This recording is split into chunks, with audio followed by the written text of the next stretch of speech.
to Twitter, Friends to Princess, SoundCloud, SoundClick. It's your boy Tone Show 2. Coming at you with another excerpt of The NBA is Fixed. And I've already done a video on resting the players. But this issue is getting bigger. And what I said in the first video is going to actually come to some fruition. And now Stephen A. Smith, he's putting his stamp on some of what I said. And basically LeBron James, of all people, came out and started talking about the issue because they rested him on a Saturday during prime time. So let's listen to what LeBron and Stephen has to say before I pretty much reiterate the fact that the fans are going to be pissed off, and there's going to be some financial repercussions for resting your best players during prime time. Here we go. But we tip things off with the Cavs players riding the pine, just like the rest of you. I turned on the Cavs-Clippers game, looking forward to a nice little entertaining matchup, had my snacks ready, comfortable on the couch, but instead, pure disappointment. Again, Cleveland rested LeBron James, Kyrie Irving, and Kevin Love during a 108-78 loss to Los Angeles in primetime. Here's LeBron on what the league and don't care. It sucks, at times where, certain guys have to rest, but, certain guys need rest, and it's a long, extraneous season, and the NBA does a great job of putting the schedule together as best as they can. You're going to have back-to-backs, you're going to have, certain games where certain things fall on certain nights, but, coach's job is to figure out a way that their team can compete for a championship, not compete for a game.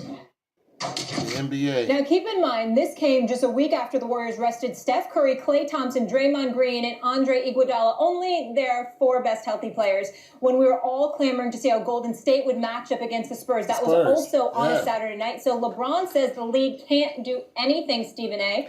Because of union. He's probably right. The league can't do anything, but the players can do something about it, and the fans can certainly do something about it. I mean, it gets to a point where you just sitting there saying, excuse me, you don't want the networks to suffer because you know that the networks want the players to play. It's not their fault. But if you're not watching the games, or you're not coming to the games, or you're asking for your money back, okay, then all of a sudden the players are going to have to stand up, take notice, and recognize the fact that there's just a dereliction of duty on their part. There's no question about it, because you're not advertising before you sell these tickets to the fans that my starting lineup is going to be for a nationally televised game on a Saturday night on ABC. It's going to be Tristan Thompson, J.R. Smith, Channing Frye, Deron Williams, and Amon Shumpert. That's not what you're advertising to the public. I get the fact that the players like LeBron James are echoing what they're echoing, but we all need to understand why.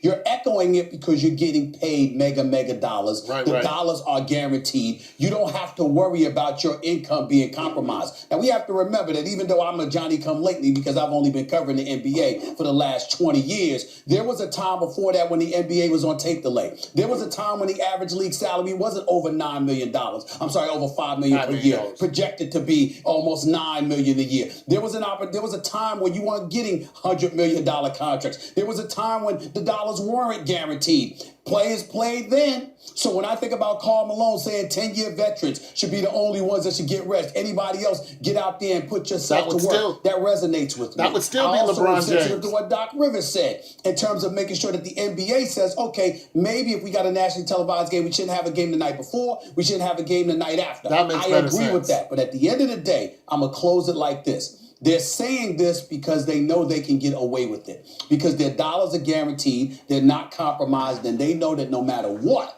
they're going to get paid. If that were not the case, we would not be hearing this from them. That's what resonates with me, which was what makes me sick about it. All right. So there's more to it. Just go to Stephen A. Smith on YouTube, and Stephen A. is absolutely right. I agree with Malone. If you're gonna rest your people, don't have a game before a playoff game. Like, don't do it, or spread the playoff games further apart. But basically, people want to look. People, excuse me, don't have the game before the national televised games on Saturdays. That's what he's saying. I agree with sitting down your 10-year veterans. I agree with that every now and then. I also agree with if you're not going to have LeBron James playing, the number one player in the whole league, then you need to say that he's not going to be there. Now, my solution to this was if they left it the way it is, that they needed to have him dressed for the game and they needed to have him at least play a quarter. That was my solution. That way the fans can't gripe about it. They can only say, hey, he only played a quarter. Even if you took the time allotted for a quarter. I don't know. How long is a quarter, you guys? You guys help me out on that. But even if you took, let's just say it's 12 to 15 minutes. If you took the 15 minutes and you spread it out over all 4 quarters, you say, hey, we only want you to play 5 minutes or 3.5 minutes each quarter. That way nobody can say anything. He's still getting his rest. He's just not, and if you do that over so many games that they deem not as important, see, that's where it really comes down to. It's not a playoff game. This is just a nationally televised game. And they're getting all of their money from the networks. See, what the television networks have done, I told you guys, it's all about the ad revenue. There's no love. There's no love in this game whatsoever. It's not like it used to be when Dr. J and them played. You know what I'm saying? There was love there when Dr. J played. We loved to see him play. He loved us. He loved the fans. It was just, I mean, it was like a community was behind your team of just like ordinary people. That's the way we looked at them. They were just ordinary people who when they went to the court, they just became their personalities just became giant and gargantuan to us. But other than that, off the court, they were just ordinary people. And we loved that link that we had to them. This is why we watched them play. Because, we felt like, at any given time, we could see them playing a game of pickup basketball with one of us. This is the love we have for them. But now these guys are like Supermen. These guys are like, they're so far from the fans. You know what I mean? All that money that they're getting paid it takes the player and it makes the player seem as if they're disconnected from the fans. And then you have this issue. And when this issue comes along, it's like, I don't really care about the fans. I don't care that the fans want to see me on Saturday night on a nationally televised game, or if they paid or traveled across country to come see me, because real fans do that. Real fanatics will do that. If they wanted to see LeBron James play and they live out in California, some fans have the money and they have season tickets. Some fans actually have the money to jump a plane, boom, or travel, car, Uber, whatever. Some fans do that.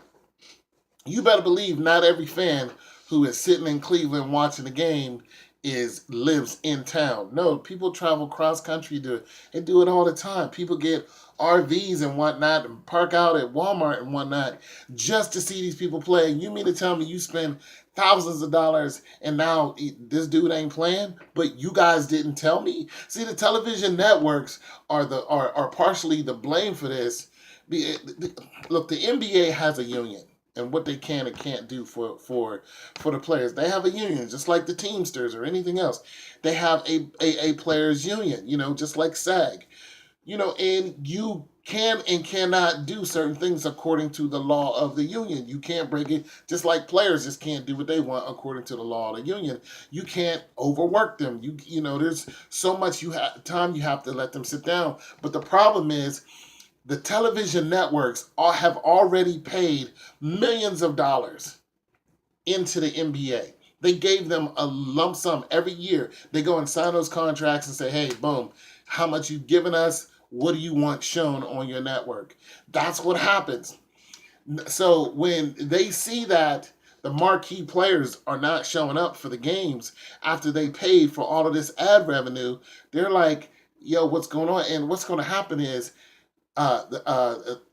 when those contracts are up, because those contracts are not lifetime contracts, all of them. So when those contracts are up, CBS, NBC, Fox or whatever, they're going to look at what's going on and where they lost money at. And they're going to be like, LeBron James didn't play in 2017 on March the 25th or whatever. He didn't play on that day. He didn't play on this day, this day, this day. And they're going to look at marketing scales and they're going to see the dip.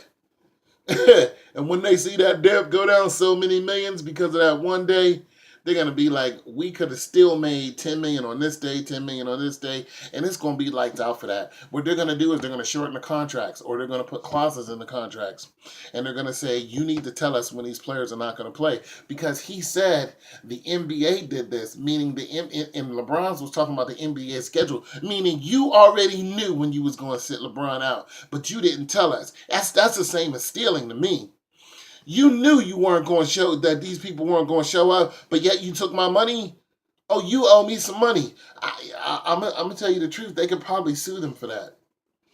They could probably turn around and sue the NBA for that. And truthfully, I would. If I saw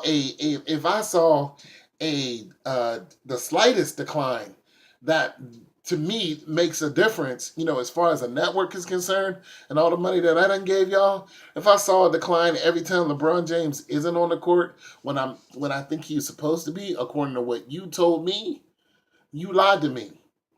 You lied to me. You told me a lie. That's stealing to me. I take that personal. And I'm telling you now, and that's just the network. That's not even the people. And when you got a double dose of money that's going to be missing, because now when you get these people who do all this traveling and who buy these season tickets and try to show up at these games and you're not there, you're gonna lose those fans, because they're gonna be like, well, the only games that are important are the playoff games. We know LeBron's going to be in the playoff games. We know this. So we're just going to pay for those tickets. You know what I'm saying? As far as seasonally is concerned. Now, we're not going to buy no season tickets anymore. We just going to wait until, and buy these certain tickets. And then what they'll do is they'll buy some home game tickets. This way they'll only travel during the playoffs. And that makes perfect sense to me. Why spend all that money? It's just like, did they make it to the playoffs? Okay, we'll buy some tickets. And that's just that. We know he has to play. You know what I'm saying? You may get some tickets that's just at home every now and then, or if they're close by. You know what I'm saying? If they're in Cleveland and they're traveling to, I don't know, maybe 2 states over, it might not cost you as much to go all the way across country. You might take a chance on those tickets and buy those. But you see where the loss is going to come in at. And then the third loss is going to come in where you have, of course, the ad revenue, and then when you have the ordinary people who tune into that. You know what I'm saying? Where you have people who are buying those jerseys and, and buying all the paraphernalia and the swag that you guys are pushing and heaping upon everybody to buy, to have some assimilation to some ridiculous player who doesn't even want to know your name anymore because he's too busy looking at the dollar signs. I mean, why are you paying people $100 million to put a basketball in a hoop? This is what I just don't get. I can't even watch it. There's some players out there, I mean, they're just stunning. It's stunning at what they can do, but it's like, I'm not going to go out and buy all this stuff and then be, and just be like, oh, I just gotta have like I got this Yankee hat. I don't watch baseball. I got the Yankee hat because I wanted it. That was it. I don't know that one player who plays for the Yankees. I haven't watched a game of baseball in 30 years.